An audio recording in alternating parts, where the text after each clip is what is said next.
le souffle des alizés caresse la mer des Caraïbes. Découvert au XIVe siècle par les navigateurs portugais, le mode de fonctionnement de ces vents qui traversent l'Atlantique au niveau des tropiques va permettre aux Espagnols, Anglais, Français ou Hollandais de coloniser les petites Antilles. À bord de notre 5 mâts, nous mettons à notre tour le cap vers ces îles, devenues en quelques décennies une destination essentiellement touristique.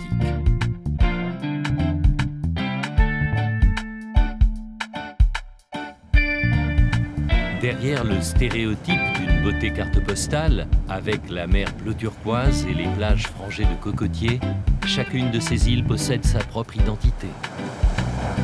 Géologique tout d'abord, avec leur relief dominé par la silhouette des volcans. Ethnique et culturelle ensuite, du fait de la colonisation et de la traite négrière qui l'accompagne. Jour après jour, escale après escale, nous allons sillonner la mer des Caraïbes à la découverte des petites Antilles.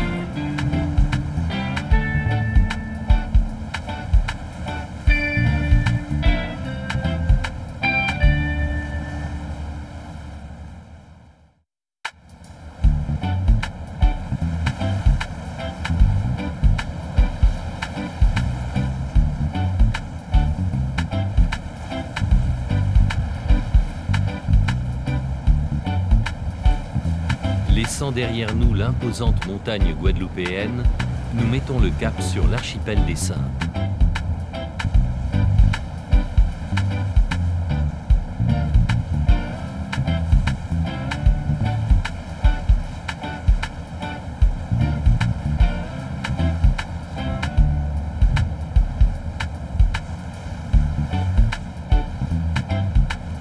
Un soleil de plomb embrase le ciel à l'aplomb des Saintes, minuscule chapelet de rochers ancrés à l'horizon.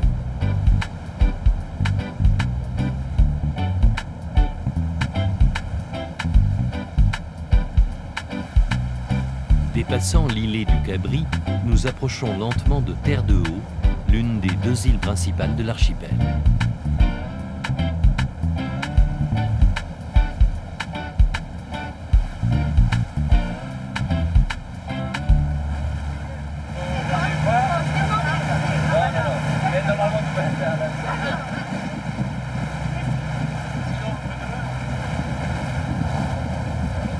L'annexe se dirige vers l'appontement de Terre de Haut. C'est l'un des lieux les plus animés du bourg. Les Saintois s'y retrouvent pour bavarder ou pour accueillir la famille à la descente du bateau qui arrive de la grande île sœur, la Guadeloupe, distante d'à peine une dizaine de kilomètres.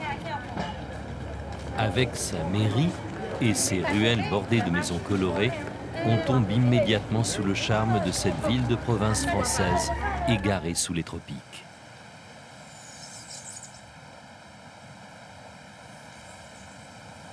Les Saintes se trouvent au milieu de l'arc antillais. Anglais et Français voulaient absolument avoir cet archipel qu'on appelait à l'époque le Gibraltar des Antilles.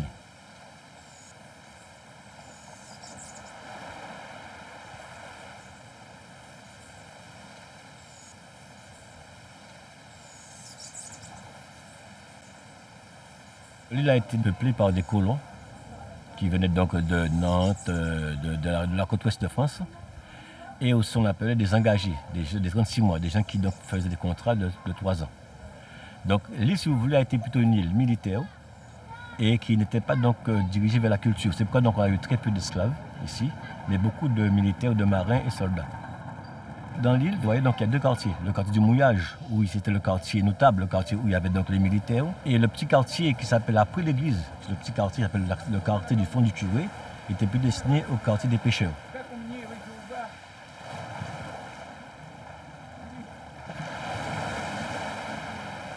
Même si de nombreux restaurants et magasins de souvenirs occupent désormais les anciennes maisons de pêcheurs, la ville a conservé son architecture et l'organisation de la vie sociale née au XVIIIe siècle.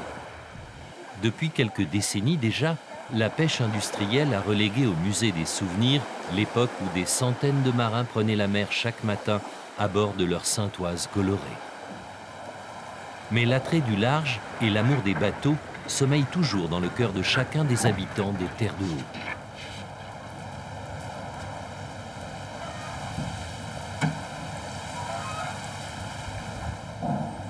il y a très longtemps, tu avais 30 personnes qui faisaient des bateaux.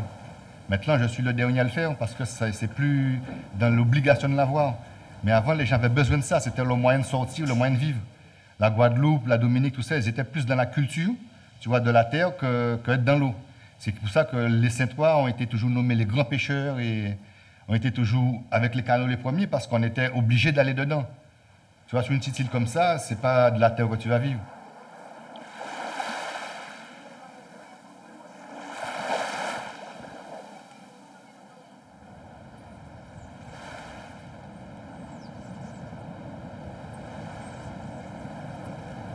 Nadi Belenus vient souvent se promener dans les allées du cimetière marin de Terre-de-Haut. Une façon de réveiller, en lisant les noms gravés sur les tombes décorées de lambis, le souvenir de l'époque où, jeune enfant, son père lui transmettait son amour de la pêche. La pêche, ça a perdu sa belle tradition. Surtout que c'était à la voile. Ça, c'était formidable. Quelquefois, il n'y avait pas de vent. Il fallait prendre les rames. Le soir, quand mon père il arrivait avec son bateau, il fallait prendre les voiles pour étaler à terre, pour dormir sur les voiles. Ça m'est arrivé, moi. Ouais, ça m'est arrivé de dormir sur les voiles. Quelquefois, c'était même pas bien sec. On était reconnus pour les meilleurs pêcheurs de la Caraïbe, Terre-de-Haut. C'est le tourisme qui remplace la pêche maintenant. Ouais, c'est le tourisme.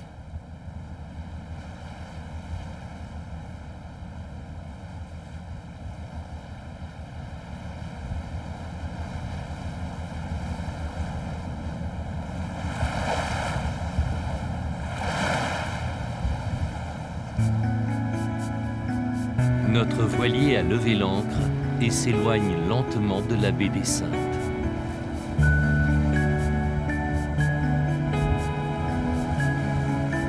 Comme s'ils ne voulaient rien perdre de cette première journée, les passagers observent depuis les ponts l'union du soleil et de la mer.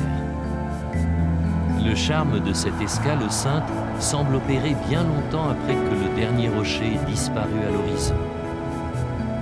Un regret que l'ambiance de la première soirée à bord va rapidement balayer. La croisière ne fait que commencer.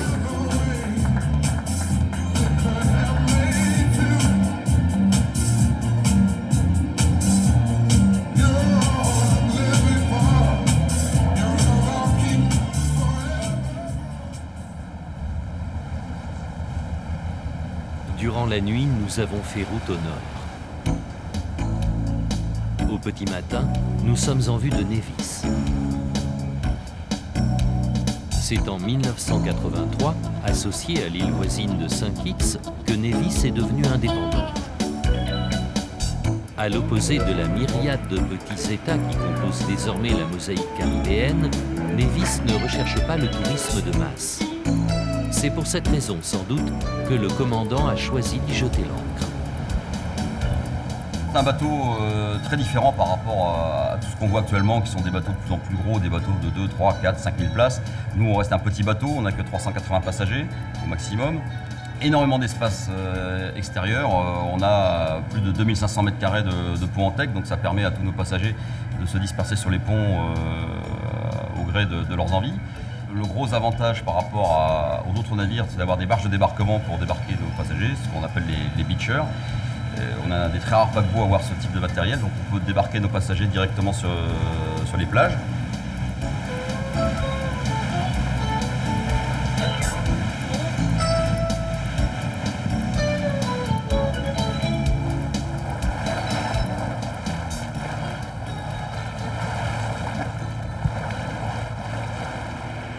Charleston, la capitale de l'île, a une allure un peu austère. On ne retrouve pas la débauche de couleurs qui fait le charme des villes antillaises. La pierre noire d'origine volcanique, utilisée pour la construction de la plupart des bâtiments administratifs, en est sans doute la cause.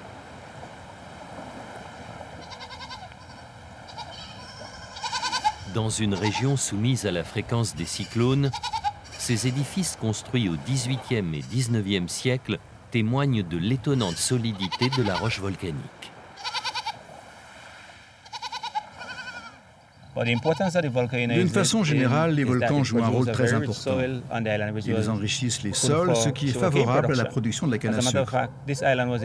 En fait, l'île de Nevis a pu produire jusqu'à 2,5 fois plus de sucre que toutes les autres îles des Caraïbes. À une époque même, nous produisions plus de sucre que toutes les îles des Antilles réunies. Pour cette raison, la présence du volcan est indispensable. Il nous procure un sol très fertile. Cela a permis de subvenir aux besoins de la région pendant de nombreuses années et de continuer à le faire jusqu'à aujourd'hui. Bourse du commerce, bureau des douanes, cour de justice, entrepôt, tous ces édifices évoquent la gloire passée de Charleston. À cela, il faut ajouter, puisque nous faisons escale à Nevis un dimanche, un nombre incroyable d'églises en tout genre. Il y a vraiment beaucoup d'églises à Charleston. Si on remonte la rue, on trouve l'église apostolique de Bethel. Puis un peu plus loin, il y a l'église catholique. Puis l'église anglicane. Puis Notre-Dame. Après le virage, on trouve l'église méthodiste. Puis au coin de la rue, l'église baptiste Shiloh. Et ainsi de suite. Suivez la route et vous irez ainsi d'une église à une autre et encore à une autre.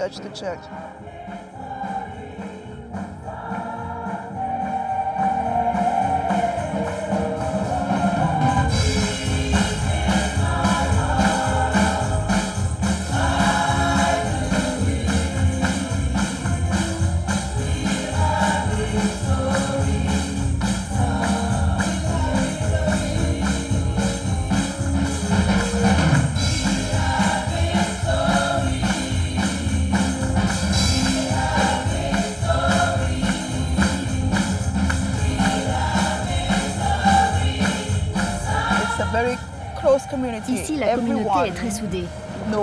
Tout le monde connaît tout le monde. Les familles sont très unies. Les parents d'une même génération ont grandi ensemble, leurs enfants font de même.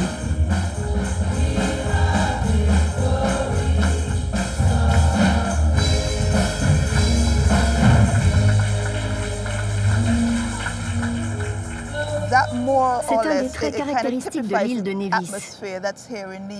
Tout le monde se connaît. Il y a un certain esprit de camaraderie, d'amitié et de solidarité.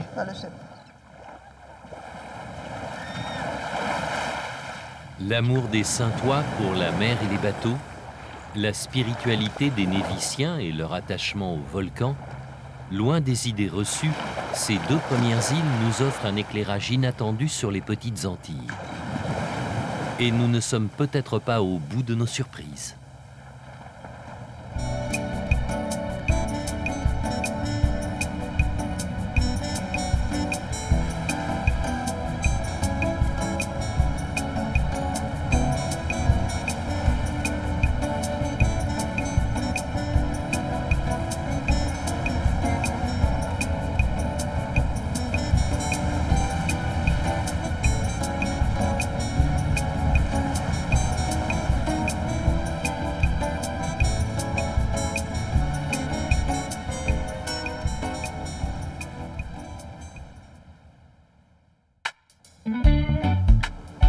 Durant la nuit, nous avons poursuivi notre route vers le nord. Au matin, nous approchons de Virgin Gorda.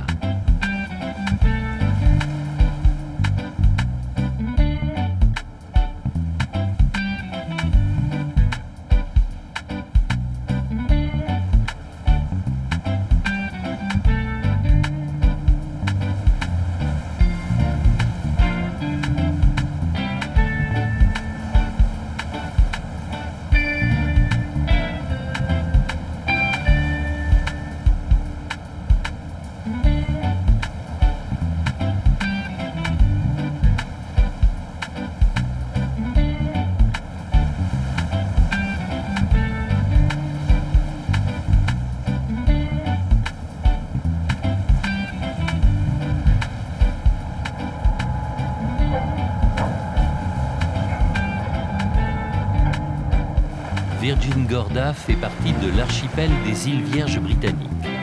22 km², poussière d'empire flottant à la surface de la mer Caraïbe. Ici, en dehors du tourisme, point de salut. mais un tourisme haut de gamme qui joue la carte d'une nature préservée et d'un patrimoine géologique unique aux Antilles.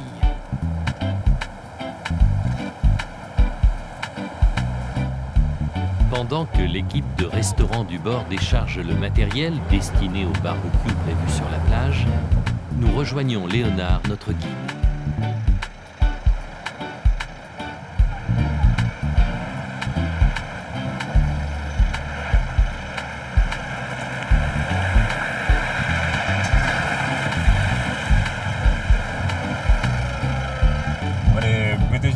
Les îles Vierges britanniques sont un archipel d'une cinquantaine d'îles. Seulement 20 d'entre elles sont habitées. La plus grande, c'est Virgin Gorda, découverte par les Espagnols. Son nom signifie la Vierge rondouillarde.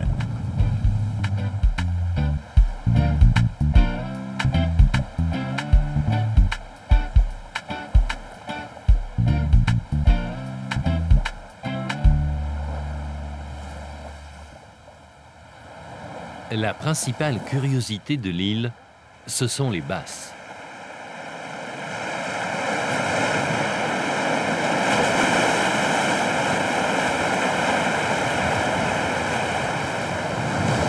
Ce décor de rochers granitiques fait immanquablement penser aux Seychelles.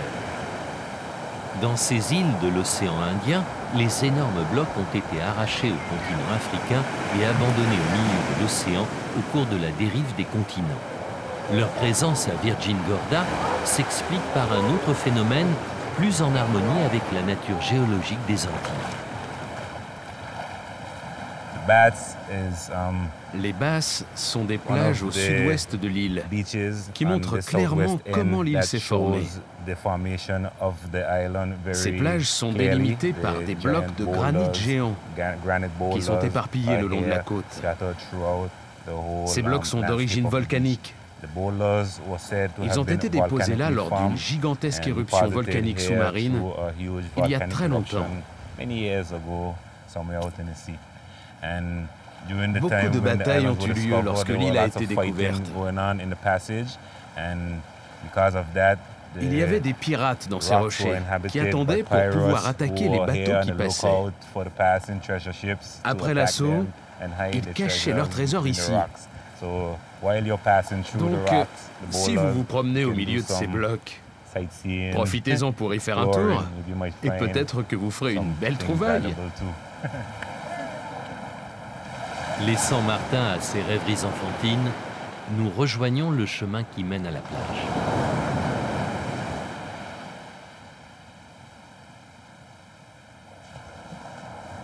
Nous arrivons juste à temps pour le barbecue de langouste.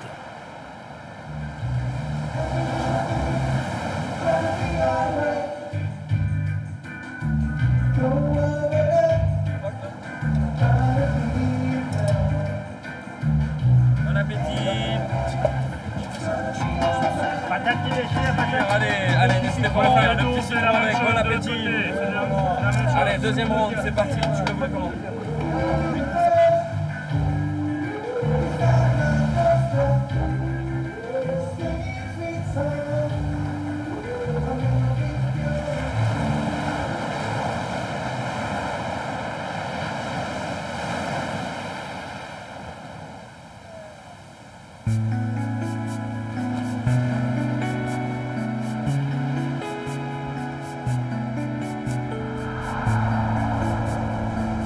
Accompagnés par les lueurs du soleil couchant, nous quittons Virgin Gorda et mettons le cap au sud.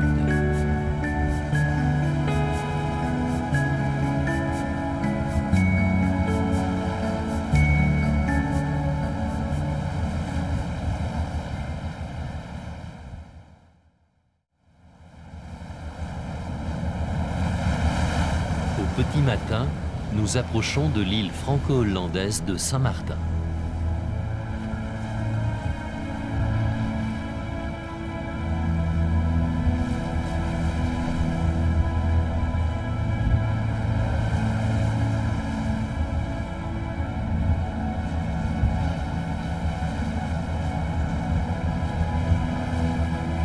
Le commandant engage sa manœuvre d'accostage.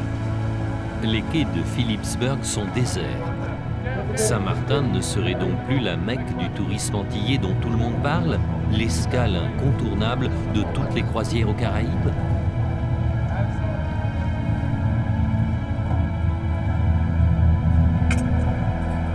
Le suspense n'aura duré que quelques minutes. La meute des paquebots géants entre en scène.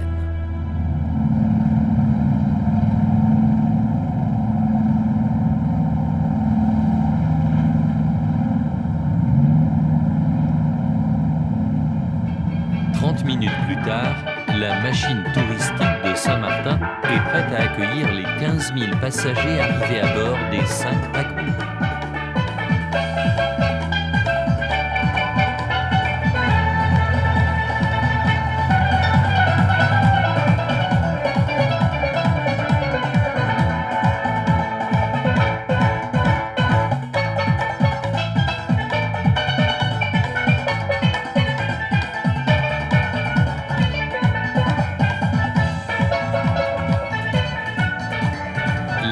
Les passagers ignorent sans doute qu'ils ont mis le pied en territoire hollandais.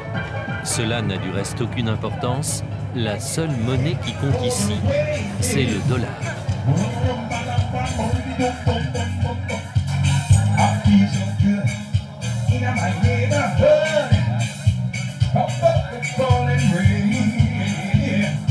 Philipsburg, c'est le paradis du shopping. Les milliers de visiteurs n'ont qu'à se laisser entraîner par le flux qui va du port aux rues marchandes. Bijoux, parfums, vêtements, alcool, cigarettes, ici, tout est hors taxe. Depuis le milieu du XVIIe siècle, la France et la Hollande se partagent l'île. À Sint Maarten, côté hollandais donc, se trouvent l'aéroport international, le port de croisière, les boutiques et les casinos. À Saint-Martin, côté français, on vient pour déjeuner dans l'un des nombreux restaurants de Marigot, pour jeter l'ancre de son voilier, embarquer à bord de son yacht, ou retrouver un peu de l'ambiance antillaise qui faisait autrefois le charme de cette île.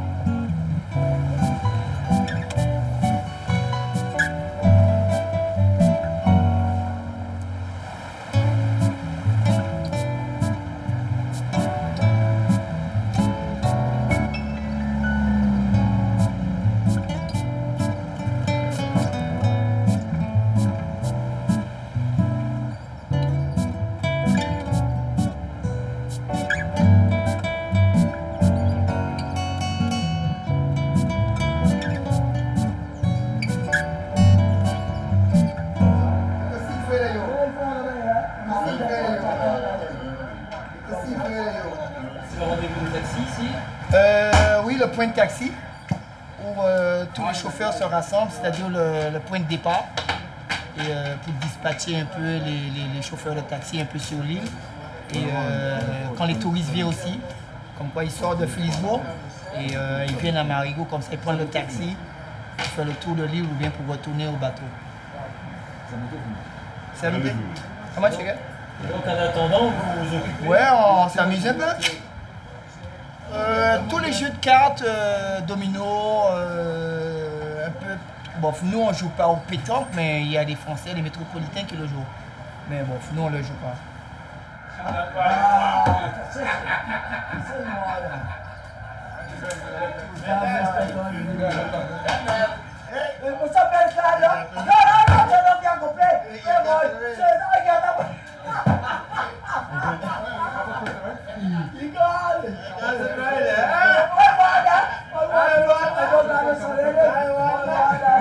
Quand je pars maintenant, il faut que je travaille, oui, on appelle moi.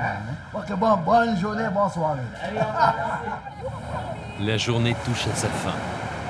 Les bateaux de croisière vont bientôt reprendre le large. Les magasins de souvenirs vont fermer leurs portes. La vie va reprendre son cours normal jusqu'au lendemain.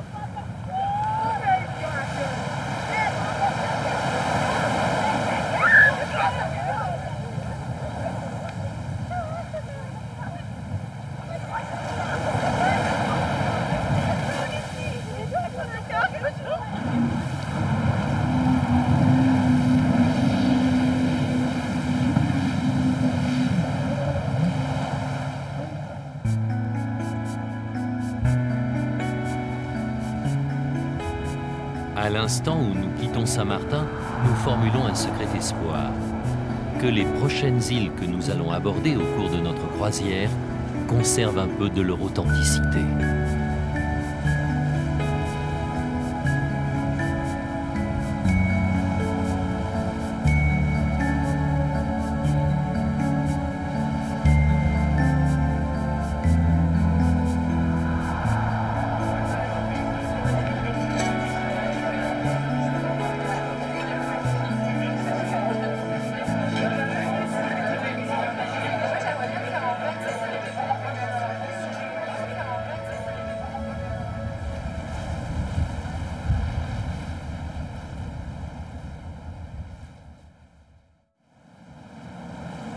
Au matin, nous approchons d'Anguilla.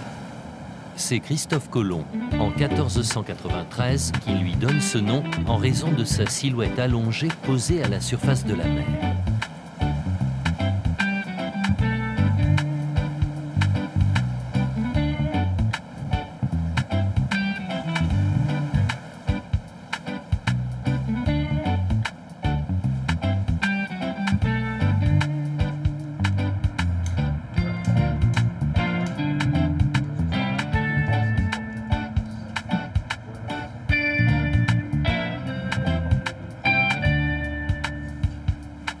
Une dizaine de milliers d'habitants vit sur cette île qui était jusqu'en 1980 associée à Saint Kitts et Nevis.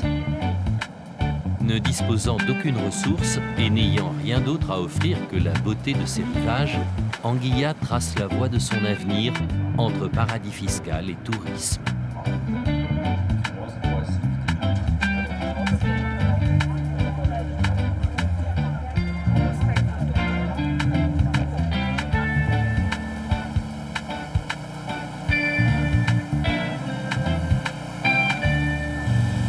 Cette journée est donc entièrement consacrée à la détente et à la baignade. Juste pour vous expliquer un petit peu les consignes de sécurité, vous avez donc derrière vous une échelle. Vous pouvez remonter quand vous voulez sur le bateau, vous pouvez descendre sur le côté quand vous voulez aussi. À savoir, la zone de sécurité, c'est bien remonter au courant et au vent en premier. Donc allez le long de la barrière de corail là-bas. Bonne plongée à toutes et à tous!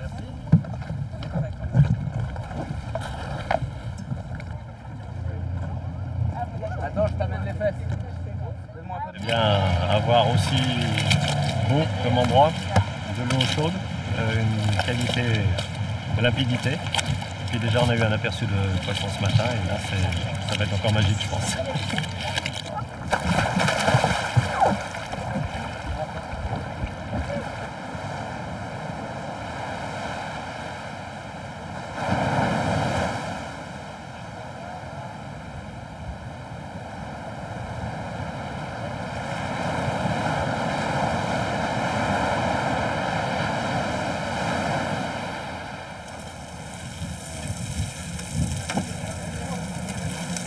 Merci.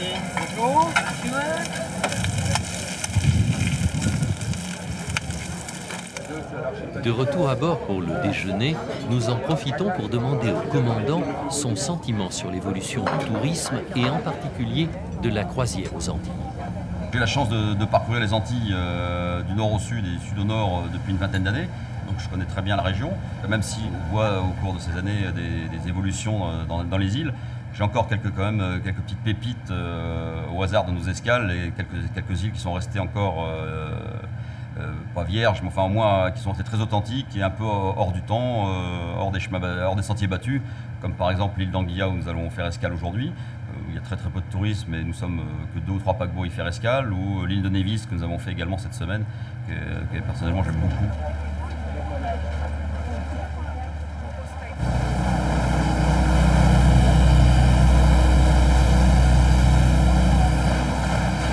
Au cours de l'après-midi, le Beacher nous dépose sur Shoal Bay.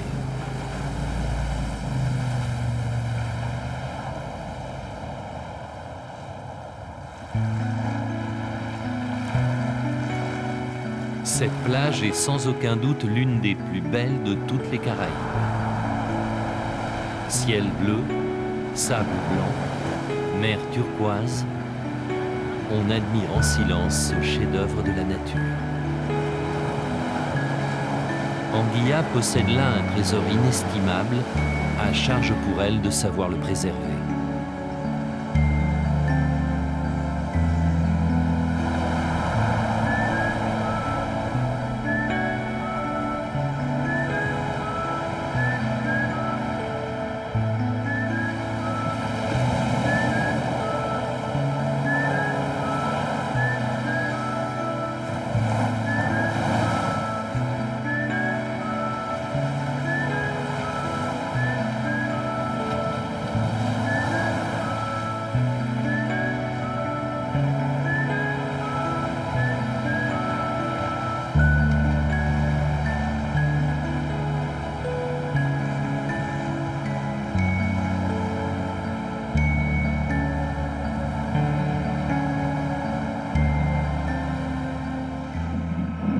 La journée s'achève. Les marins remontent les beachers.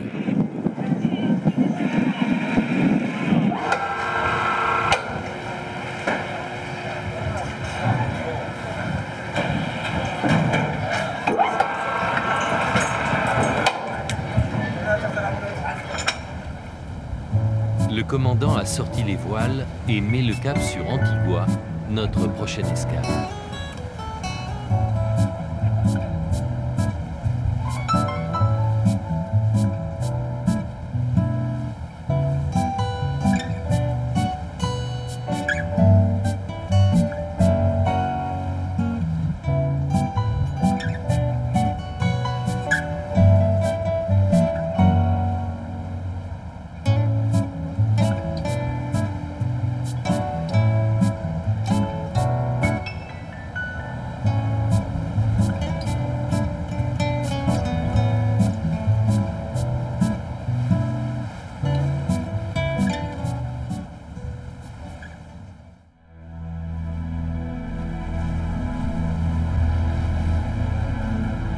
Au matin, nous longeons les rivages d'Antigua.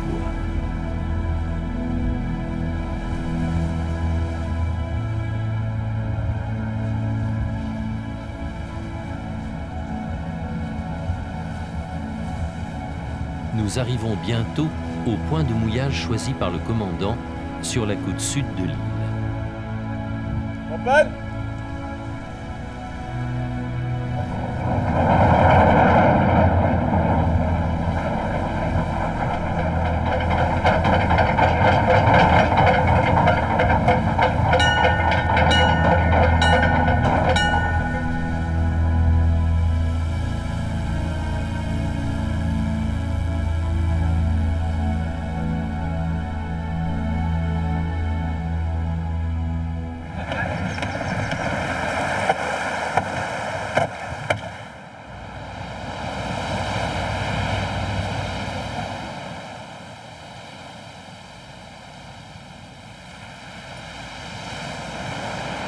Antigua, c'est l'île aux 365 plages, une pour chaque jour de l'année.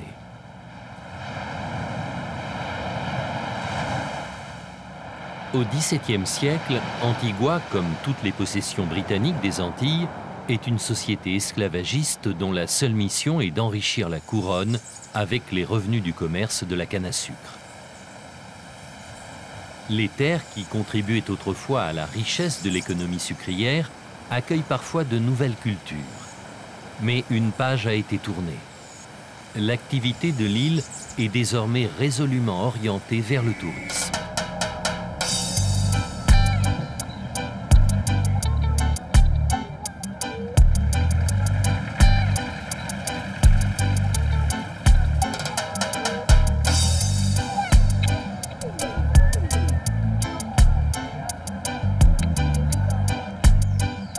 La pêche, comme l'agriculture, demeure essentiellement artisanale.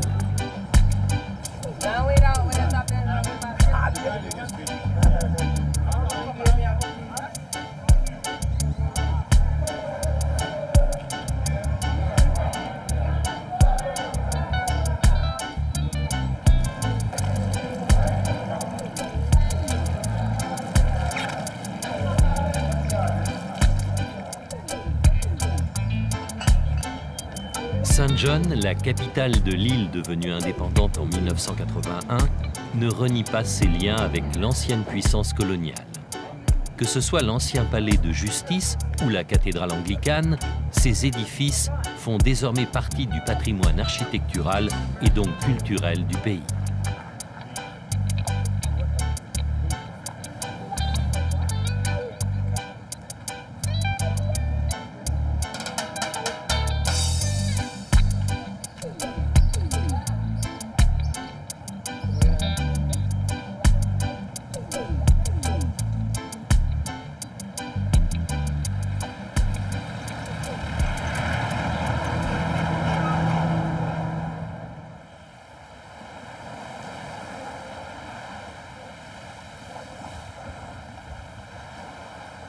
Le symbole de la puissance coloniale britannique aux Petites Antilles, ce n'est pas à St. John qu'il se trouve, mais dans le sud de l'île, à English Harbour, qui fut jusqu'en 1889 la grande base navale britannique aux Antilles.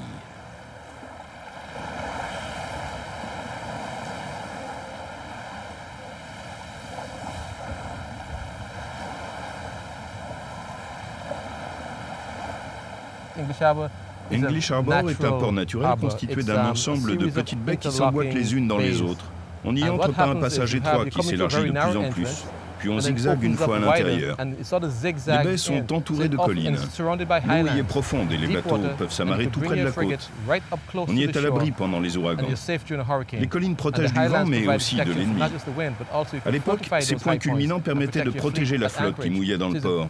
C'était un avantage stratégique indéniable pour les Anglais face à leurs rivaux français, néerlandais et espagnols.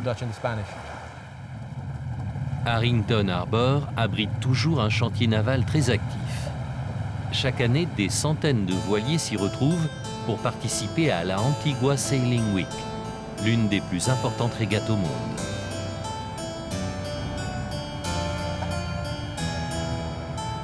Un grand nombre de bâtiments de la base navale, dont la construction a commencé en 1725, ont été conservés et restaurés avec soin.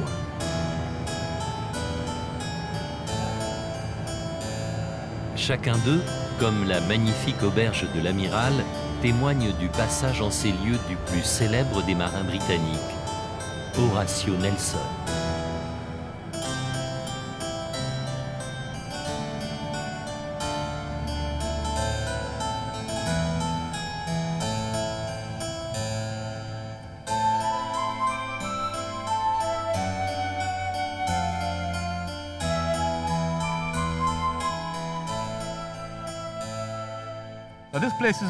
Cet endroit a été nommé en hommage au célèbre amiral britannique Horatio Nelson. Il était ici pour appliquer le Navigation Act juste après la guerre d'indépendance américaine qui stipulait que seuls les navires britanniques pouvaient faire du commerce. Nelson était chargé d'empêcher toute relation commerciale avec les Américains. Cela a engendré de nombreux problèmes avec les colons et provoqué la famine. Il y avait pénurie, on manquait de tout. Pour cette raison, Nelson était détesté par les colons. Il est devenu un héros parce qu'il s'est battu lors de la bataille de Trafalgar et qu'il est mort au combat. Et donc il est devenu le plus grand héros de la marine britannique. Mais pour moi, Nelson a vraiment deux visages. Le souvenir mitigé laissé par Nelson à Harrington Harbour n'est pas surprenant quand on connaît sa détestation pour cet endroit qu'il qualifiait d'Infernal Hole, un trou d'enfer.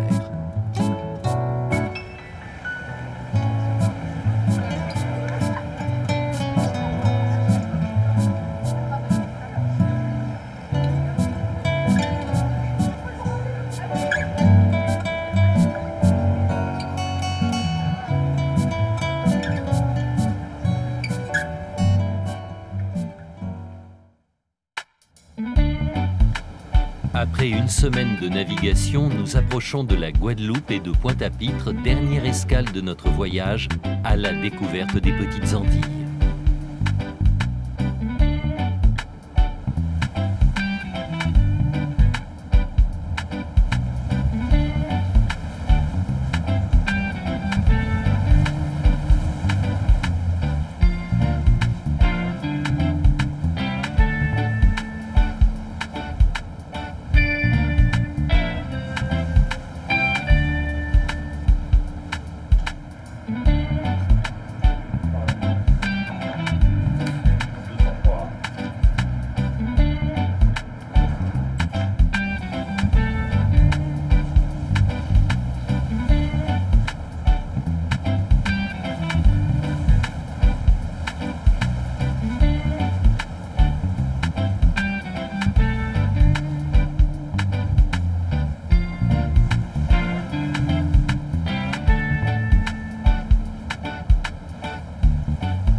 Le rythme du zouk qui nous accueille à notre arrivée à Pointe-à-Pitre témoigne du métissage culturel qui est l'une des caractéristiques de la Guadeloupe. On retrouve dans cette île, l'une des plus importantes des Petites Antilles, tout ce qui a fait le charme de notre voyage.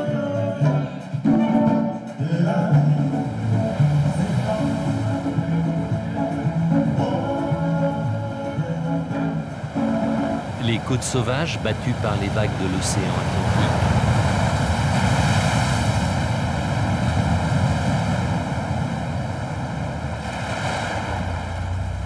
Les plages de sable blanc ouvertes sur la mer Caraïbe.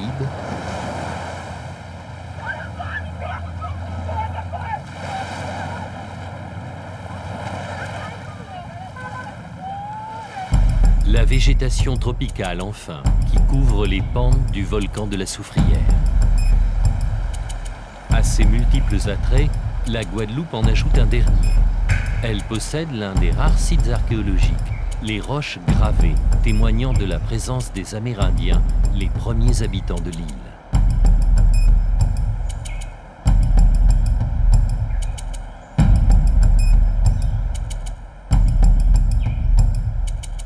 Des Indiens Caraïbes à la colonisation française, le métissage des populations de la Guadeloupe est l'un des sujets qui passionne Raymond Boutin. À partir de l'arrivée des Français, on a vraiment une politique de peuplement.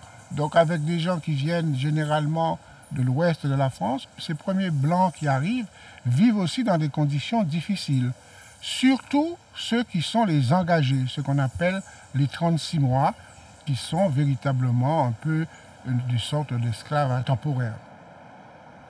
Un peu plus tard, on va voir se développer l'économie sucrière. Parce que dans le premier temps, ce qui compte, ce n'est pas le sucre, c'est le tabac. C'est le tabac, mais la crise du tabac, après une dizaine d'années, impose un changement de cap. Et à partir de là, la canne et le sucre vont devenir l'élément essentiel de la vie économique. Nous ne sommes pas antérieurs à la colonisation, c'est une particularité qu'il faut prendre en compte et c'est quelque chose que nous partageons tous les Caribéens. C'est d'en être issus de la colonisation et d'avoir créé, je crois, des formes culturelles qui sont différentes, qui ne sont pas celles du colonisateur et qui ne sont pas non plus totalement celles des populations qui sont venues sur ce territoire. Je pense aux Africains, je pense aux Indiens, je pense aux Japonais, etc.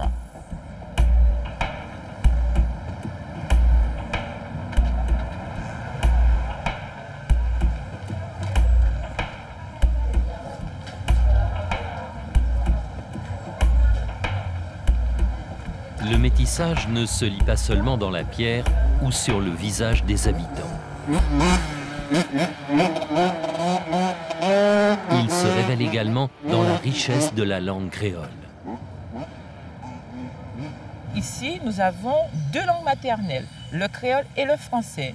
Nous avons du créole origine espagnole, français, anglais, africain, il y a un petit peu tout. C'est une langue qui a ses règles de grammaire, qui a son vocabulaire, qui a son lexique.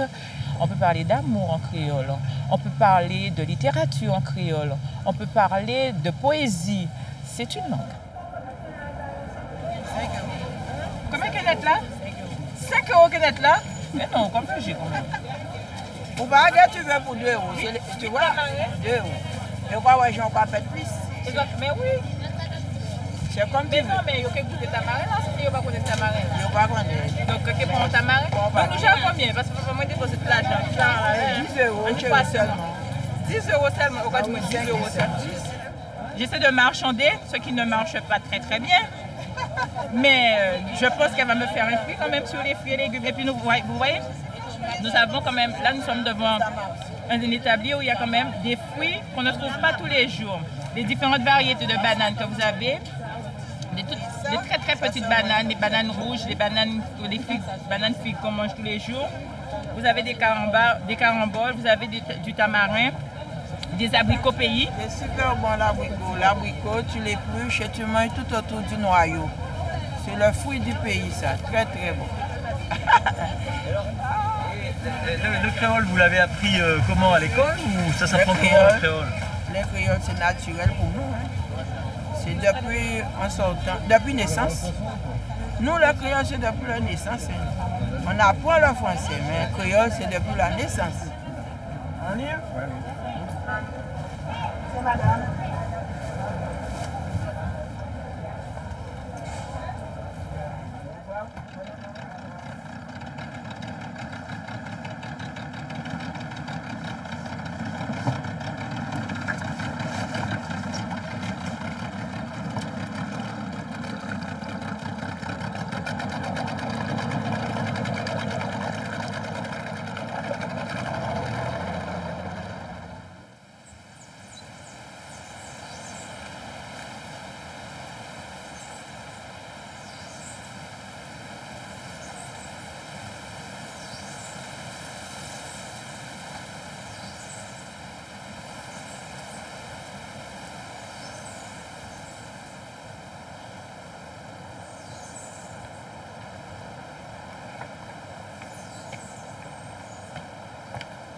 Les Guadeloupéens ont depuis très longtemps pris l'habitude, je dirais, de profiter de leur espace naturel.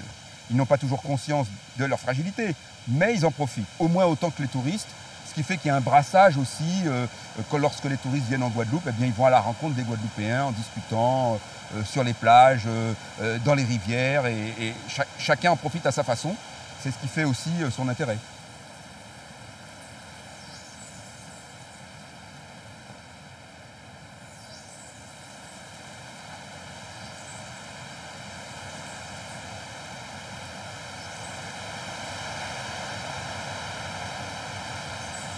La forêt guadeloupéenne, c'est l'une des mieux conservées de toutes les petites Antilles et elle sert en fait de château d'eau à la Guadeloupe.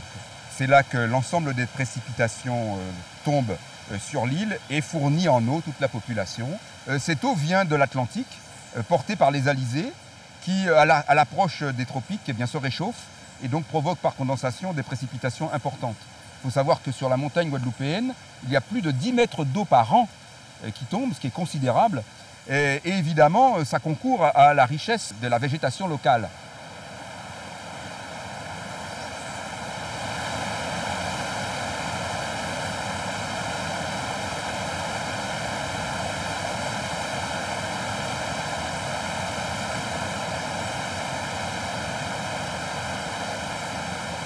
On est sur une île qui est relativement jeune.